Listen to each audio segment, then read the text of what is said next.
रात का समंदर बिल्कुल काला था। पानी में सैकड़ों लोग तैर रहे थे। किसी के पास लाइफ जैकेट नहीं थी, किसी के हाथ में कुछ भी नहीं था और नीचे कुछ घूम रहा था। सुबह होने तक दर्जनों लोग गायब थे। 4 दिन तक कोई उन्हें ढूंढने नहीं आया।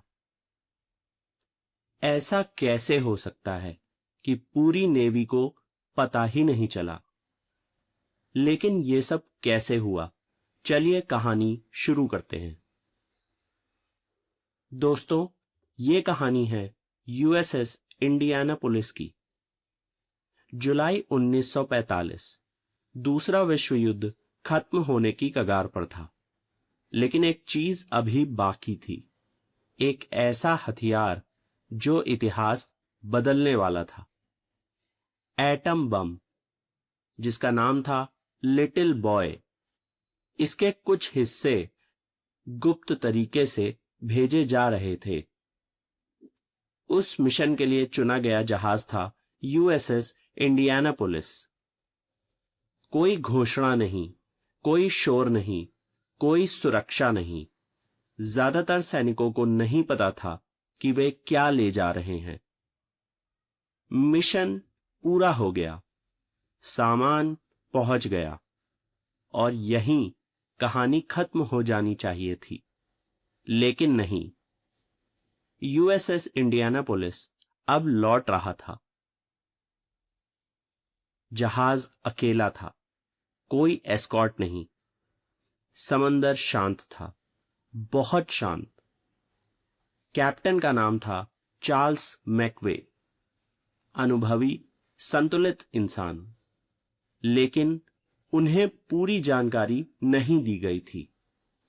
इस इलाके में दुश्मन की पनडुब्बियां देखी गई थीं, लेकिन सबसे अजीब बात यह थी कि यूएसएस इंडियानापोलिस इतना इंपॉर्टेंट मिशन करके आ रहा था, फिर भी उसके साथ कोई एस्कॉर्ट क्यों नहीं था?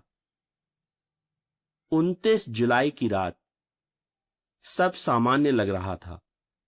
कुछ लोग सो रहे थे, कुछ बातें कर रहे थे। फिर एक चमक, धमाका, टॉर्पीडो, फिर दूसरा टॉर्पीडो। अचानक से इंजन रूम तबाह हो चुका था। पानी अंदर घुस रहा था, बिजली खत्म और जहाज में आग लग चुकी थी। अलार्म बजा, शिप खाली करो। लेकिन समय नहीं था। जहाज बहुत तेजी से झुक रहा था। लोग कूदने लगे। 12 मिनट, बस 12 मिनट में सब खत्म हो गया। करीब 300 लोग वहीं खत्म, बाकी सब समुंदर में। करीब 900 लोग पानी में थे। कुछ के पास लाइफ जैकेट थी, कई के पास कुछ भी नहीं था। रात खत्म हुई, सूरज निकला और असली लड़ाई शुरू हुई। पहला दिन। प्यास, चारों तरफ पानी, लेकिन पीने लायक पानी नहीं। कुछ ने समुंदर का ही पानी पी लिया। शुरू में तो ठीक रहे, फिर दिमाग जवाब देने लगा। अचानक कोई चिल्लाया, वो देखो जहाज! लोग तैरने लगे, लेकिन कोई वापस नहीं आया। और यहीं से सिचुएशन कंट्रोल से बाहर जाने लगी, क्योंकि समुंदर में एक और खतरा आ चुका था जो उन्हें देख रहा था नीचे से। दूसरा दिन। शार्क, पहले एक, फिर कई। पानी हिलता है, एक चीख निकलती है और फिर सन्नाटा। कोई गायब हो गया, कोई निशान नहीं। लोग सर्कल में तैर रहे थे, बीच में कमजोर, किनारों पर मजबूत। लेकिन आखिर कब तक? तीसरा दिन। अब तक सैकड़ों लोग जा चुके थे। कुछ बोल नहीं पा रहे थे, कुछ हिल नहीं रहे थे, कुछ टूट चुके थे। लोगों ने लड़ना शुरू किया। लाइफ जैकेटें छीनी गईं, धक्का दिया गया। अब सिर्फ एक चीज थी, सर्वाइवल। तीसरा दिन सबसे खामोश। और अब सवाल, क्यों कोई आ नहीं रहा? यूएसएस इंडियानापोलिस एक बड़ी नेवल शिप थी, उसका रिकॉर्ड था, उसका रूट था। फिर भी कोई अलार्म नहीं, कोई सर्च नहीं। लेकिन सच्चाई और डरावनी है। डिस्ट्रेस सिग्नल्स भेजे गए थे, लेकिन एक ऑफिसर ने इग्नोर कर दिया, दूसरे ऑफिसर ने इसे ट्रैप समझा और तीसरे ने एक्शन नहीं लिया। 3 मौके और 3 गलतियां। सबसे बड़ा सवाल अभी भी वही था, इतने दिन बीत गए और कोई उन्हें ढूंढने क्यों नहीं आया?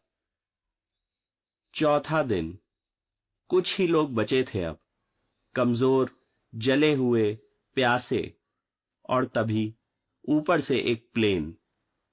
एक्सीडेंट से पायलट ने देखा पहले जहाज का मलबा और फिर लोग। खबर पहुंची, रेस्क्यू शुरू हुआ, लेकिन काफी देर हो चुकी थी। 1196 में से सिर्फ 316 लोग ही बच पाए। लेकिन असली कहानी यहां खत्म नहीं होती, क्योंकि जब ये लोग बचकर बाहर आए तो सवाल समंदर से हटकर नेवी पर आ गया। रेस्क्यू के बाद कहानी खत्म नहीं हुई। कैप्टन मैकवे पर आरोप लगा, जिगजैग नहीं चलाया शिप को, उनका कोर्ट मार्शल कर दिया गया। बहुत सालों बाद सर्वाइवर्स ने प्रेशर डाला कि ये गलत था, एस्कॉर्ट ही नहीं दिया, वार्निंग नहीं दी, हमारे डिस्ट्रेस सिग्नल इग्नोर किए, ये नेवी का सिस्टम फेलियर था।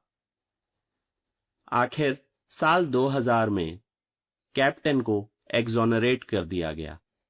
लेकिन सबसे डरावनी चीज क्या थी? शार्क? प्यास? नहीं, खामोशी। 4 दिन की खामोशी, जहां कोई नहीं आया, जहां किसी को पता नहीं था कि ये लोग जिंदा हैं। वो होप जो धीरे धीरे टूट रही थी। यूएसएस इंडियानापोलिस के डूबने के बाद 4 दिन तक नेवी को पता क्यों नहीं चला? क्या यह सिर्फ कम्युनिकेशन फेलियर था या नेग्लिजेंस? अगर रेस्क्यू पहले होता तो क्या सैकड़ों जानें बच सकती थीं?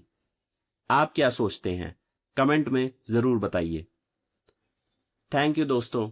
अगर आपको ऐसी कहानियां सुनना पसंद है तो मेरे वीडियो को लाइक और शेयर करें और मेरे चैनल को सब्सक्राइब करें। नमस्कार।